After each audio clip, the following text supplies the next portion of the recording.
All right. I'm unmuted. I am here. Yes.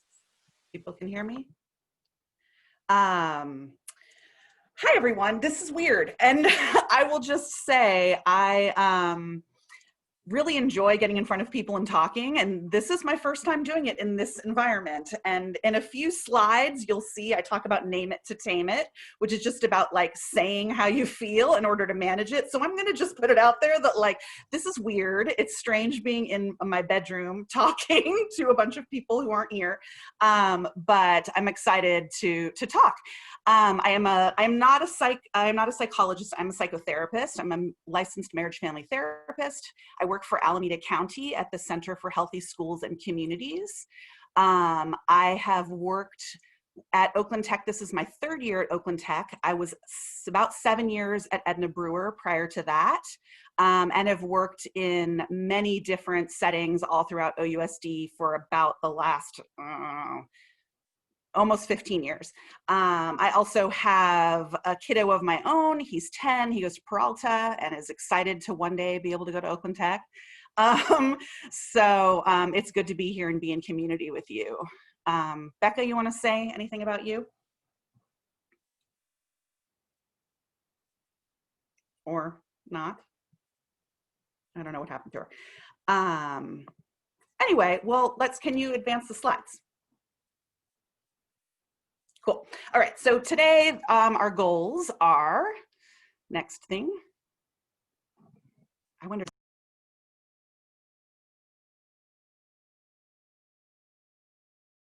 Muted. Create a space to acknowledge and validate our responses in this time.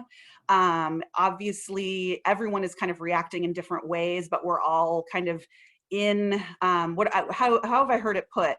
We're not all in the same boat, but we're in the same sea, and the seas are rocky. So just kind of acknowledging that and feeling that we're in community and not alone, as much as it feels like that, is really important. I'm going to talk a bit about trauma. We've been, hearing about trauma-informed schools for a long time, and suddenly we're in a moment where our trauma-informed practices and our knowledge of trauma is so important and really impacting every single person in our schools, our teachers, and our admin as well. We're going to talk about grief, because obviously there is lots of loss and, obviously loss of life, both from COVID, but also lots of highly publicized loss of life with our community members in the midst of lots of what I feel is a reckoning around social justice. We'll talk a bit about self-care and resiliency and the things that kind of keep us up, and then have a chance to talk, to ask questions, and even share ideas if there's things that are working for you and your family right now. Next slide. And I'm here, Kara. Here we Sorry, go. I could not for the life of me figure out how to unmute. Sorry about that. No worries. Perfect, right? Yeah. Time. So we wanted to just start us all out by doing a little self-care and by modeling something that I have found works with some teenagers who are down to try it. It's something we call 3 deeps. It's super simple breathing. And we do know that, for some of us, this actually is really relaxing and regulating. And for others, taking that moment to slow down and be calm can actually bring up a lot of anxiety. So we want to just invite you to participate in any way that is comfortable. Feel free to doodle or keep your eyes open or anything that you're comfortable with. But I'll guide us through. So I want to invite you to put one hand on your heart and one hand on your belly, and feel free to, turn off your video, whatever you're comfortable with, and close your eyes. And I'm going to guide you through 3 deep breaths. And if you could focus on filling both of your hands with air, that is a truly deep breath, which, we know can kind of help reset our nervous system and get us a little bit more focused and thinking again. So we are going to start by taking inhale, 1, 2, 3. Exhale, 1, 2, 3. Inhale, 1, 2, 3. exhale, 1, 2, 3, and last one, inhaling 1, 2, 3, and exhaling for 1, 2, 3. Just kind of slowly open your eyes, exactly, shake it out, and thank you for jumping in to do that with us. Thanks, Becca. And that is something that, you know, as Becca said, we often will use with the students that we work with, and also with ourselves, and just to kind of help regulate and just kind of, you know, bring yourself back into your body. Something that is exciting is that we have teachers and a therapist who are doing mindfulness meditation, and have been for a while now, for the whole staff. That's kind of on a drop-in basis, and it's something that I believe will probably be offered to students as well. But it's something that you can, you know, encourage. There's so many different ways to access different sorts of mindfulness and meditation that is definitely something that's really helpful in this moment. So this is kind of, you know, we're just acknowledging like the stress of this moment, and the many ways that it is impacting us. You know, those of us who, you know, continue to work, if we may not be working, we have children who are in our home, we may have multiple children in our home. You know, we're trying to figure out what we should be doing around our health and safety with not always the best information. So this is just kind of a moment to acknowledge all of the different ways that we are being impacted in this moment, to, you know, remind us of the fact that we are kind of all in this together. Next slide. So, so as I mentioned before, this, you know, what is kind of the impact that this is having on all of us is trauma. And trauma is a stress, trauma and stress are a chain reaction. They kind of, you know, the dominoes begin to fall once there's a trigger. And so, you know, the front part of our brain, the prefrontal cortex is kind of where all of our logic is. But when we get stressed out, that system goes offline. And then we're stuck with our limbic system, which is really our lower functioning brain. It is the fight or flight response. And so that is why, in this moment, you know, you may notice this in yourself or see it in your child, either an increase in fear, a kind of being relatively stuck, or maybe more combative. And these are all kind of how our brains are responding. When we go into that fight or flight mode, adrenaline gets expressed, cortisol gets expressed, and now we're kind of in this process where we're not always able to kind of be rational and thoughtful. When you are in the presence of someone who may be in that, having that moment, you can be in connection with them and be kind of modeling a more kind of level-headed, rational place, but it might take a while for someone to get there. But also this really can explain probably a lot of the things that you're seeing in your teens that may or may not be different than how things maybe felt last year. And I will say, I'm talking to teens every single day, and they're all telling me that they're struggling with concentration, with being able to feel feeling disorganized, having difficulty just being motivated to do what they need to do, feeling tired. And, you know, this then also can be impacting sleep and just general kind of emotional stability. So again, you may be seeing tears or tantrums that you're like, wait, didn't we grow out of this? And that is, you know, due to all of these different things that are happening. And I will say sleep tends to be the thing that I'm hearing a lot about. Folks that can't kind of calm down at night, are taking a long time to get to sleep. Maybe they're doing work in order because they feel that they need to do it, but then that's impacting their ability to sleep. Or then they're not able to get up when the day is starting. And I'm sure that's a point of perhaps struggle that you're having, of just kind of getting your teens up and you know, engaged in what they need to be doing at any given part of the day. Next slide. So this is also, as I said before, kind of a moment of collective grief. And, you know, often I think most, you know, our mind, when we think of grief, it goes to loss and loss of life, but obviously we're grieving so many things on so many levels. And it's something that, you know, I'm having to remind myself even of just all of the ways that, you know, if you think about your kids, on every level there is loss, you know, whether it's that this is not the way they expected to start high school, or this is not the way they expected to end high school. I was talking to Janelle McBride, our cost coordinator, today, and she was saying how, you know, she has 2 daughters who are still at Tech. One is an introvert. This is her jam. She loves it. This isn't a problem for her at all. Her other daughter is a senior, is just fully in the grief of no prom, no high school football, no cheerleading, you know, all of these things. So again, being able to acknowledge that and name it is really important. And next slide. The 5 stages. So this is kind of the general way we think about grief. Not everyone buys into this particular model, but this is the most common, which are that there are 5 stages to grief. They are denial, anger, bargaining, depression, and acceptance.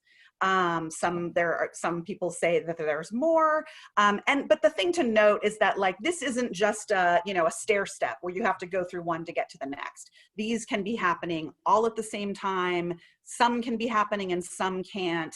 But I think that they are really a good lens to keep in mind for yourself when you're thinking about your kids. And, you know, I think bargaining is coming up a lot about kind of like, well, how far can I push the boundary to get the thing that I want? What kinds of trade-offs can I make? You know, I think that we do that too, even when we're thinking about kind of mitigating risk. Like, I really want to see my friends, or, you know, so how can we do that in a safe way? But maybe it never feels safe. So, you know, that's a big one. You may be seeing anger, you may be seeing depression, and you may have a teen who seems completely fine, and maybe they're not really acknowledging it, and they're like, what's the big deal? But they could be flat, and that flatness could really show some denial and kind of numbing. Next slide. So, as I said earlier, name it to tame it. This is basically just by naming our emotions, we jumpstart the thinking part of our brain, which calms down the limbic system. So the more that we're able to talk about how we're feeling, we're getting our teens able to talk about how they're feeling. That's kind of the first step in moving through that kind of triggered state. Next slide. So in getting to the point of thinking about self-care, one of the tools that we have is just kind of talking about locus of control, or the span of control, and thinking about what we have control over and what we don't, and helping our teens to understand that too, because it's very easy to be mad at, you know, and I'll say it, I have anger every single day of like, I've been doing the right thing since May 5th or March 15th or whatever. I've been wearing the mask and following the directions and staying inside and not going out. And, you know, no one else is doing it, and we're never going to get anywhere, and we're never going to get on top of this. So obviously I can control the choices that I make, but I have no control over the other choices that anyone else makes. So like, while that anger is valid, sitting in it and using it to kind of fuel my daily life is not going to help me. So this, and you know, we put this slide together because it's actually a good way to talk about it with someone, and just kind of like drawing a circle and putting what can you control in the circle, and then brainstorming all the things they can't control out of the circle. And you know, that you can do it for yourself, you can do it with your teens, you could do it as a family, you know, as a unit, however it makes sense. But it's a good way to conceptualize, and it's a good way to kind of have a conversation. And you're going to note that a lot of things I'm talking about today are really about kind of like the ways that you can stay in connection with your teen, because that is, you know, what's going to get us through it. And I think like we get scared when, you know, they are in their room with the door closed and we don't know what's going on. And so, you know, finding ways to kind of be in connection, and being able to talk with them in ways that they're going to be able to hear you and going to be comfortable in being able to talk about how they feel, that's going to go a long way. And Kara, can I just jump in real Yes, quick with yes, something? please. Is just to say, and it's also about staying in connection with ourselves because Yes. um, while our teenagers might be going through all these things, we are as well. And so, how do we regulate ourselves so we can help, like, co-regulate with them and get to a good place. Oh, awesome. So I brought this out on adolescent development, which talks about, and if you have, you can kind of see where your child is on this, or maybe you have multiple children, but it talks about the different phases of adolescence. And so in early adolescence, there's biological changes, there's cognitive changes, and there's social changes. And really the cognitive and social things are the things that seem to be most impacted right now. And what kind of stands out to me is that everything about kind of this social shelter in place, kind of social isolation moment is going in the exact opposite direction as kind of what normal adolescent development is. So if you see, there's an increased need for independence and self-reliance. This is the time where peer relationships become a much bigger part in your teen's life. They are beginning to kind of blossom in their emotional, intellectual capacity. They're also beginning to plan for the future and just kind of be establishing their self-identity. And so I can, every single thing as I think about it, like that is kind of not what's happening in this moment. So now they're stuck in the house. They don't get to be with their friends in the same way. They don't get to have the same level of independence where they're, getting themselves out and into the school and moving around and, deciding if they're going to run across the street to buy, a candy bar and a coffee, just like all of these different choices. And suddenly like all of those things that have been taken away. So number one, keep that in mind because that is, having a huge impact. And, what's interesting, even as far as kind of older adolescents, this is also the time where they launch. And some of you may have college age children who are now back in your home. And again, like this is the time that they're supposed to be kind of figuring out who they are outside of their family and learning those kind of life skills. And now they're back home in your house perhaps and expecting, and so there's a little bit of a backslide you may see, or you may see an increased amount of frustration or just more conflict. And really they're being asked to, what is being asked of them is just, in conflict with what kind of their developmental tasks are. So the ways that you can be handling this is just taking into account how can I allow my teen to have some more independence in a way that feels safe and comfortable in our home? And maybe that independence, I talk a little bit later about kind of balance, because obviously it's, as I said before, it can also be scary that if they want to just be in their room all the time or they're real shut down. So finding a balance of how can you stay connected, but also giving them that space, because that is what they're supposed to be doing right now. And so finding out how can you do it in a way that kind of feels comfortable and safe for everybody. Giving them and it's hard. I will say I'm looking for different opportunities. How can I get, my son involved in things that will kind of address some of the things that he really is missing out on, but in ways that are safe. And it does feel like a second job in trying to do all that. But, if there's ways for them to participate, if they can't participate in a sport, maybe they can still just, have a regular check-in with their coach if that was someone who was important to them. Have a regular ways to, for them to meet with their peers in ways that feel safe, all of that. And I'm sure that is very much what everyone's doing right now. All right, next slide. So I mentioned earlier talking about connecting, and here's my big tip for the day. And you can use this one with just about anybody. You can definitely use it with your teens, but you can use it with your spouse, with your best friend, with anybody, which is when you start to engage in a conversation and somebody is maybe complaining or just talking about what's going on, to clarify, do you need my advice? Do you need me to get involved? Or do you just need me to listen?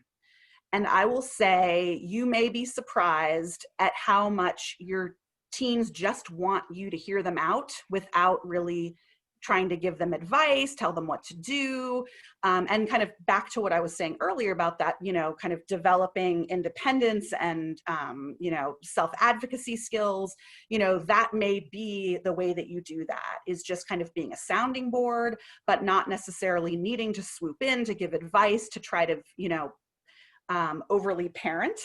And they may decide that that is what they want of you. But I think the most important thing is whatever it is that they say that they need from you, to actually do what they ask. Because it's so easy, and I will say I do it from, myself, of, to kind of swoop in and think, oh, here's a problem that needs fixing, which ultimately I think kind of disempowers our kids, because they're now going to assume that we're the problem solvers, and lose sight of the muscles that they have to kind of solve their own problems. So that is one way to just kind of figure out where they're at, meet them where they're at, and not do more than maybe what they need in that moment. And as I said before, I spend, most of my hours each day speaking to your students. And the number one thing that they tell me is that they don't trust that that they can talk to their parents about things because of how their parents are going to react. So that is a task that we as parents need to learn, which is how to kind of listen and hear them out, even when they're talking about things that may be hard for us to hear, and not freak out. Even though inside you may be going, oh my God, oh my God, oh my God, oh my God, but like just projecting calm and, understanding and kind of openness, because that is what will keep them talking to you. I will say that, I always talk about confidentiality with the students that I speak to, but always with the idea in mind that I'm not there to be a secret keeper. I'm there to like help them have better relationships. And, often it takes some conversations about like, this is a conversation that you should have with your parent. And, maybe it's done with me as a part of it, or maybe it's me pre-coaching the parent to say, hey, they really need to talk to you about this, and they need for you to not freak out when they tell you, and that, kind of set it up so that you can have a more successful interaction. So the learning to listen without reacting is a huge skill. But, as Becca said, we are also trying to take care of ourselves, and just hearing something and biting your tongue and hearing it out like isn't going to help you. So the next step is then to find the person that you can freak out to. So, maybe that's your partner, maybe that's your best friend, maybe that's just another parent that has a child that is, maybe going through similar things. That's the place that you can vent. But, if a kid is saying, I'm depressed, like they are terrified to tell you that, even if that is what's going on for them. So keeping in mind that, being able to hear that and not suddenly go, oh my God, how did this happen? Or I thought everything was okay. Whatever your response may be, or getting mad, because I know that that is often a response as well. So learning to kind of sit with it, project confidence and caring and openness, and then kind of manage your own feelings outside of that conversation. Thank you. Next slide. So for you, you've heard this over and over again, but in this moment, it's more important than ever, which is put your own oxygen mask on first. Do what you need to take care of yourself, or acknowledge when you're not doing okay, engage in your own self-care, whatever that may be, and sometimes it's all you can. Maybe it's the 3 deep breaths that we took with Becca earlier today. That's the best you can do. And maybe, you have a regular exercise routine or a mindfulness routine, or you're, able to take a walk or do something that kind of helps you to feel more regulated, feel more calm, and able to kind of then be a better, more productive parent to your teen. And, obviously structure is super important. And so I think whatever you can do to maintain the structures that you're trying to set up in your house, but also modeling flexibility. The day that we had last week where the sun never came out or just kind of stayed orange all day, was really upsetting. It was upsetting to me. It was upsetting to my son. And so, you know, we both kind of did our work the best that we could. And then I was like, okay, we're just putting it all aside. We're going to watch a movie in the afternoon because it's dark anyway. So let's just do this. And I could see how much that meant to him, that I was able to say, okay, we're just gonna like set the important stuff aside because this feels weird, and we just wanna like be in connection and be okay. And helping to them to know how to do that for themselves as well. You know, and I know that teenagers in this moment at Oakland Tech, I'm sure particularly, feel such pressure for so many things. You know, the college application process and the academic expectations are huge. And, you know, all of those things are important, but also, you know, they're going to need some help in holding, and probably a little more than you usually would. So again, like that structure and knowing like we have business that we need to attend to, we have school we need to attend to, and some days you just can't do it. And like that you can help them to figure out how to advocate for themselves in those moments. So also thinking about safety. And I know that because, you know, I'm seeing articles over and over, I'm talking to students who are not doing well. You know, anxiety and depression are really high right now. And so there is lots of fear about suicide.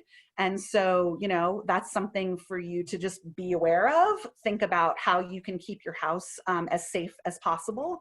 If there's ways that you can take any sort of medications that, you know, are being taken, and make sure that they're secured. If there are guns and weapons in the home, that they are secured and your, you know, children obviously don't have access to them, are really important. And like I said before, helping them to kind of have a balance between having their alone time, their time that maybe the door is closed or they're just, you know, on their phones, devices, video games, but then also making sure that there's also connection time, there's together time. And maybe that's a meal that you have together. Maybe that's just, you know, the time that you're sitting next to each other, both working on your own things, and, you know, you stop and have conversations. But, you know, being intentional about that, because I think it's really easy, especially when we're all kind of in our homes on top of each other. It feels like we're like, I'm here next to this person all day long, but like, how often are you having conversations? How long are you checking in and just saying, how are you doing? Like, how are you doing? Not how is the math going? How, you know, did you get that paper done? And then finally, having conversations with them about safety for themselves, and safety as it relates to COVID. So in the same way, you know, in an ideal world, I'm not going to assume that every parent's doing this. It would be fantastic if they were. It would be fantastic if parents were regularly talking with their kids about sex and how to navigate consent and all of that fun stuff. But this is kind of you know, this replicates those conversations, which is, you know, if you're letting your kids hang out with other kids, what expectations do you have? And then how do they handle it when the expectations that you may have are not what the kids of the parents that they're hanging out have? So if they're hanging out with other people who aren't wearing masks, or they're going to a place where people are, you know, sitting on each other's laps, you know, like have conversations with them so that they can navigate those situations with more grace and ease, as opposed to just kind of, as teens usually do, go with the flow, and they don't want to be the one that is different. And basically because they never thought about it. They never thought about, this is an issue that like I have to consider, and you know, those conversations with you will really help. I've been thinking about harm reduction a lot in COVID, and just as far as, you know, I think when this first started, we were in the mindset of like, you know, abstinence, like we will not leave the house. We will only, you know, deal with our direct pod, our direct families. And now time has gone on and more people are working outside of the house. And so, you know, it's a regular thought process of like, you know, how many people am I engaged with at any given time? And how much do I know about that? And, you know, how do I kind of think about this as safely as possible, and not just a black and white thing, that there's a lot of gray into how we're moving through the world. And so, and you know, what's right for me is not going to be right for you. So I just think that those are conversations to best had kind of as a family. and, you know, then kind of move out from there. I'm trying to, And how are we doing? Yeah. just really quickly, I mean, we really, really briefly touched on like the serious subject of suicidality. So maybe what we'll do is, but that's not, you know, the focus of this one. So maybe we'll just put a couple reference phone numbers in the chat at the end of this. Right. And Yes. yeah, because if that was a concern, I mean, you could always reach out to Carrie, you could reach out to the cost team. We've got some Yes. of that at the end. Cool. Thank you, Becca. Yeah. All right. So, you know, when we think about trauma, what we think about as kind of the antidote to that is a resiliency. And so, you know, this is just kind of like a scatter shot of all of many different things that help us kind of get in touch with our resiliency.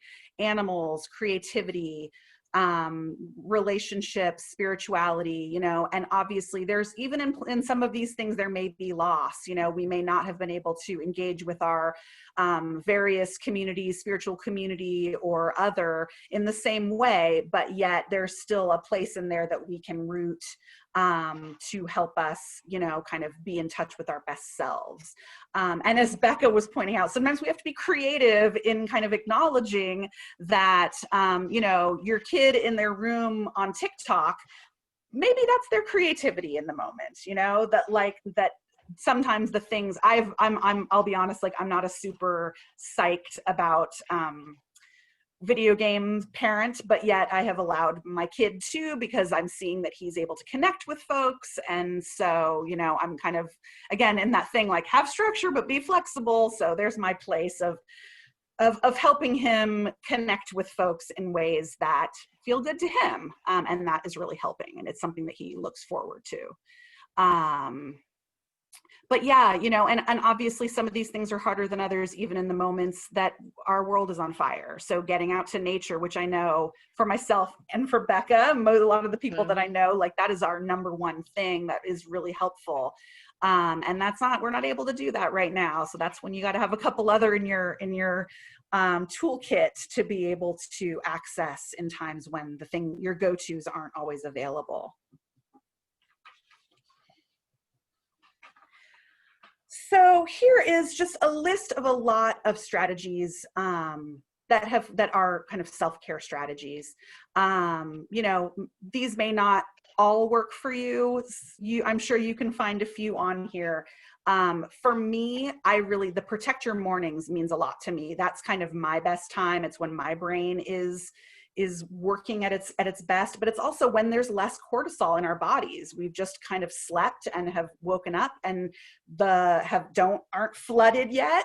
So I get the most done in the morning. I have my best, you know, my best moments of the day are usually in the morning for me. This is a time where, you know, a lot of folks are struggling with drugs and alcohol. They're looking for ways to numb, and being aware of that, kind of checking yourself for that. You know, there's a lot of kind of jokes out there that you know, I think started, you know, like I'm having my quarantini, and you know, that like just kind of be aware of the impact of those choices and how they are impacting your ability to kind of be a connected parent. Simplify. I mean, that's something, and I'll be honest, of the students that I talk to who are really struggling in this moment, like I'm telling them, like, how can we find, like, we may never have another moment in our lives where we get so much time to be introspective and thoughtful. And so I'm helping folks kind of cultivate some better tools and some ways to kind of just be okay with like being present and being in their bodies, and that if that is something that they can get good at now, that will have lasting impact. So I'm sure as you look at this, you can kind of see places that you tend to gravitate, but these are the things that kind of keep the wind in our sails. And I'm sure there's things that are on here that aren't a part of your regular routine, but you know, that is, I think that even helping to reminding your student of the things that you know that give them joy, and encouraging it as much as possible. And even printing something like this out and putting it on your fridge. Totally. So talking about resources, this is definitely not even an exhaustive, this is a nothing list, but I wanted to just call out the fact that what we have at Tech is the COSS team. It stands for the Coordination of Services team, and it's made up of a kind of multidisciplinary group. We have therapists and you know, student support specialists and school counselors and different providers of, you know, in the after school program and the College Career Center, who all meet weekly, and we determine, you know, with referrals that were given to us by any community member. It could be a parent, a student can self-refer, a teacher, an administrator, and talk about students and what's coming up for them and help to connect them to the right kinds of support. And so there is individual and group therapy that is offered through Tech.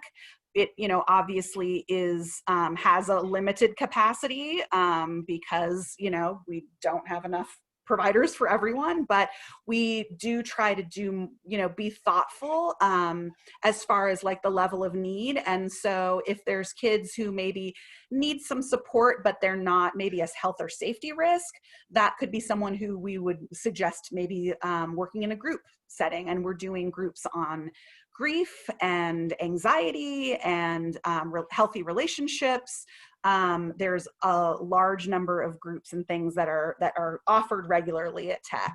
So if you know, the focus of this, of, you know, kind of my talk today was really kind of how you can be a support to your teen. But if you're feeling like they need more support than you have, that is an option. We have a wonderful person, Deborah Carter Kelly, who I'm hoping a lot of you are already familiar with, and I think I might have even seen her here, who does the Oakland Tech Parent University and does coaching and parent coaching, and is amazing and accessible and always dressed to the nines. But she's a wonderful resource that Tech has that also can can be accessed through the cost process. So if you were to say like, I'm struggling with how to parent my child, or I need someone to kind of help maybe meet with both of us and help us come up with some agreements on how we're going to be in better relationship, have better communication. That's something that Deborah can do. I put a couple different apps for meditation. Liberate is the #1 app for Black and Indigenous and people of color community. Calm is also an app. And if you have Kaiser, you currently are getting a year of that app for free, which has guided meditations and sleep stories. I'm using it regularly with my own kids, so it's pretty cool. We know that as we are kind of moving away from school police, we are, you know, have there other community resources that we're dealing with in times of crisis. So if, you know, if a student was feeling suicidal, that is no longer our protocol, is reaching out to school police, but we're reaching out to, I believe, the mobile crisis unit. And there's actually a couple different things that have been coming up. There's also a new kind of community mobile crisis that is, oh, thanks, Deborah. I see Deborah put her number down in the chat. That is open just on weekend evenings, but I'm really excited about it. It's you know, staffed by mental health folks, and it's, you know, is being kind of billed as an alternative to engaging with the police. But if you personally were dealing with, you know, if you were concerned for your students' mental health, please reach out to the COSS team. And you can also say, like, I would just like someone to call me and talk to me if you don't think that your student is open to it. Any of the folks that, you know, are on the team are able to consult, be a sounding board, you know, give some advice, or, you know, point you in the direction of what it is that you need. There is one last thing I wanted to mention, which is Family Paths is has a hotline, which I believe is it 211 or 311? I'm forgetting. I think 311. Okay, and it's basically Oh, it's parental stress line, and I believe it's staffed 24 hours. So if you were struggling, um, and we're kind of at your wits' end, and all of your best tricks aren't working, that is another place where you can talk. They can, just hear you out, and then also connect you to resources. And from what I understand, I know I work for Alameda County. I don't know about the entirety of every department, but I'm understanding that behavioral health is going to be able to be offering more individual therapy, that like kind of once we hit capacity at tech, we will then be able to refer out. And there's plenty of therapists in the community. If you feel like you would rather not do something that's connected to the school, we can make resources for that. So, as much as this is a hard time and a stressful time, it's a time that I encourage you to like seek support, and, don't kind of suffer in silence alone. Know that the school has lots of resources and can be, a partner with you and your student to try to make things a little bit easier. So that is the majority of what I have, but we were going to leave some time. And I also just wanted to kind of, Andrea, do a time check. How much time did we have? I had set aside the first hour of the meeting for you, so we have about 5 to 7 minutes left. Okay. If folks have questions, I would just point you, I think the easiest way to do it is to please put them in the chat, and we will have a moderated discussion. And I also just want to put people's attention on the chat, because we have put some phone numbers in there. Deborah Carter Kelly put her phone number.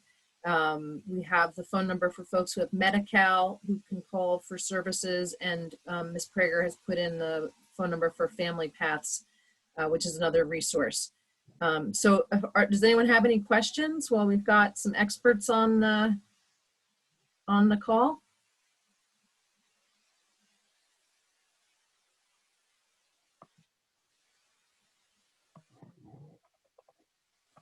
Also, I would just say everyone on this call is an expert, I'm sure. And that was part of what was hard for us was, it's so hard to be interactive in this setting. So normally we would do a lot of input from all of you who have all the answers collectively. So, A question that came in, and it's a great question, is how do you get your teen motivated? There's a lack of motivation to even be engaged in this. Where does that fall in the spectrum, and how do you deal with it? Well, I think the first thing is, what is it about? Trying to get behind it. Sometimes it's a lack of motivation because they don't feel particularly psyched about what it is they're doing, or it could be that they don't feel particularly confident at what they're doing. So I think number one, you have to kind of tease out what that's about. I've heard at this point, I've heard students say it just doesn't matter, like what matters anymore. And so, helping them to know that like this is a moment of time, and while there is this tremendous loss, this is not the way it will always be.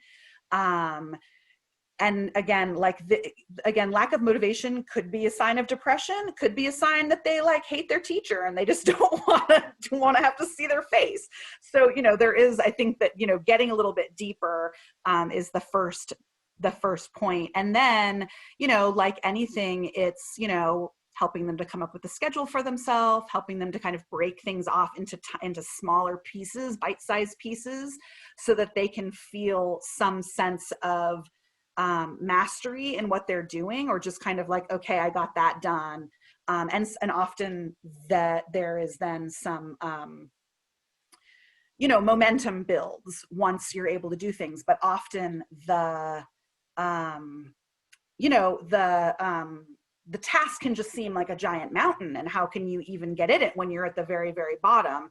So, you know, helping them to like make the mountain feel a little smaller and making the tasks, you know, more manageable, would be the first thing. It could also be, you know, maybe it's more that like it's actually a struggle with that particular class or with a particular teacher, and you know that is absolutely valid. And you know, sometimes you know, there's needs for, you know, coming up with a different plan or figuring out kind of how to help them to be successful in this particular class. Maybe it's just that they feel so overwhelmed that I don't even know where to start.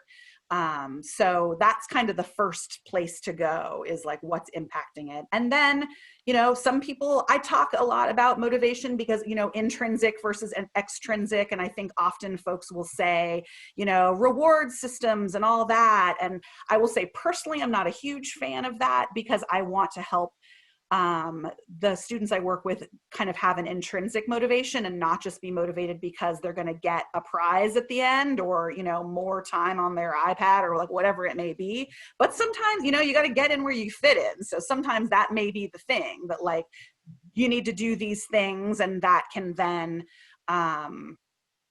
you know, that can then lead to what it is that they want.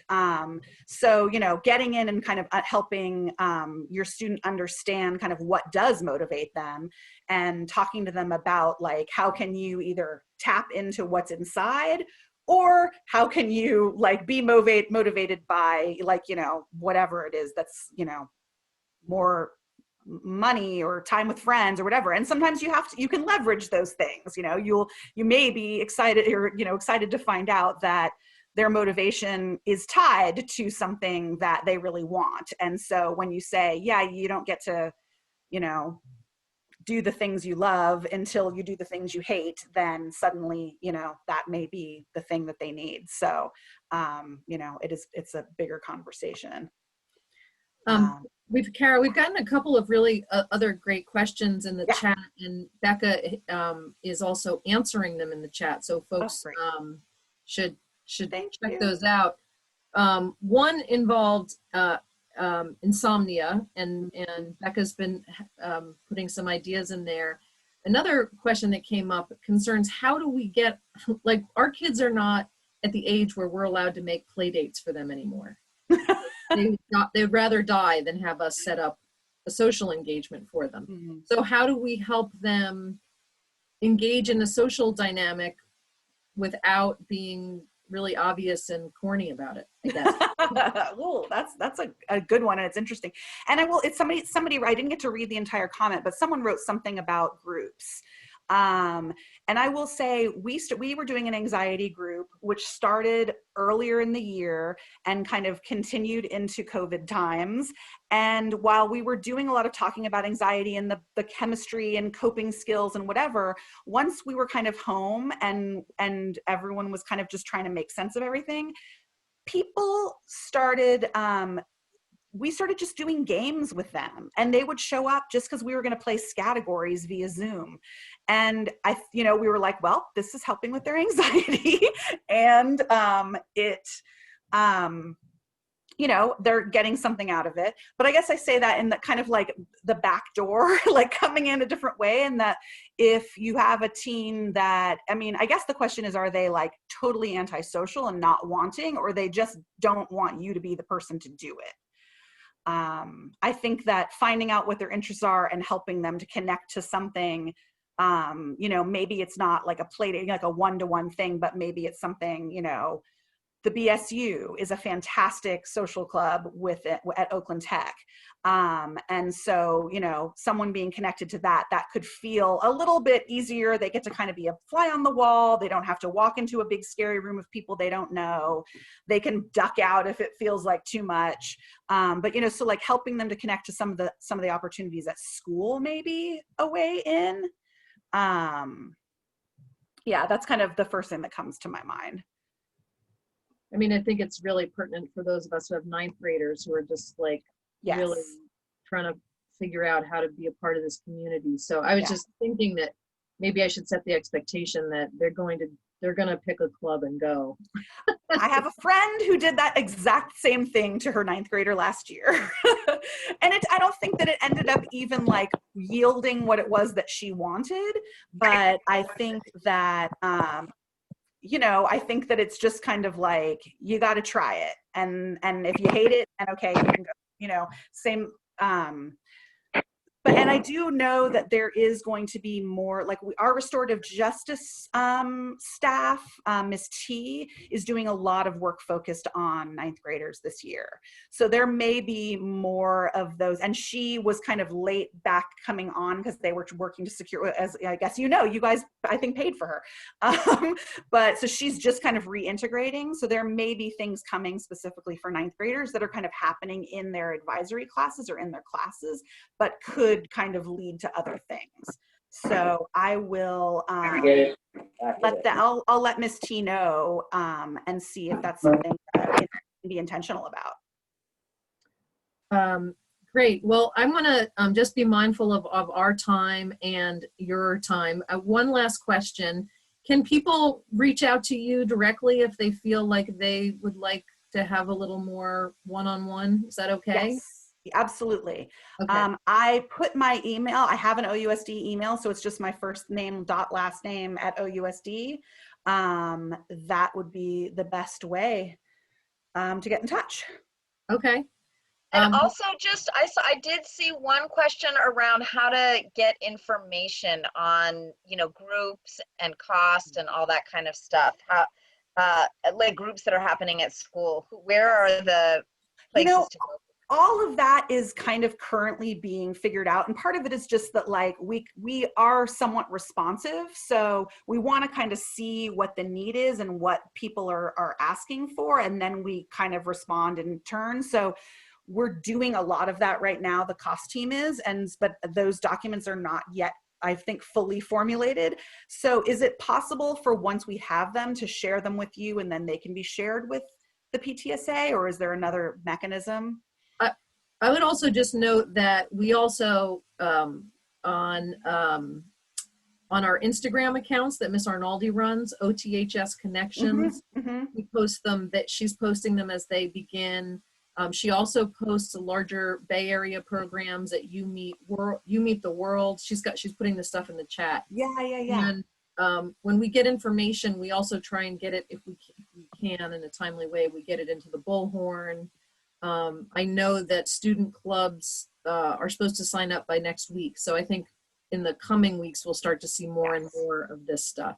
Yes. So, and thanks for bringing up that Instagram account. That is a fantastic resource. So tell your kids about it, but follow it yourself, because you can see the schedules, you can see all of these things, and that may be, the way that you can kind of plant some seeds.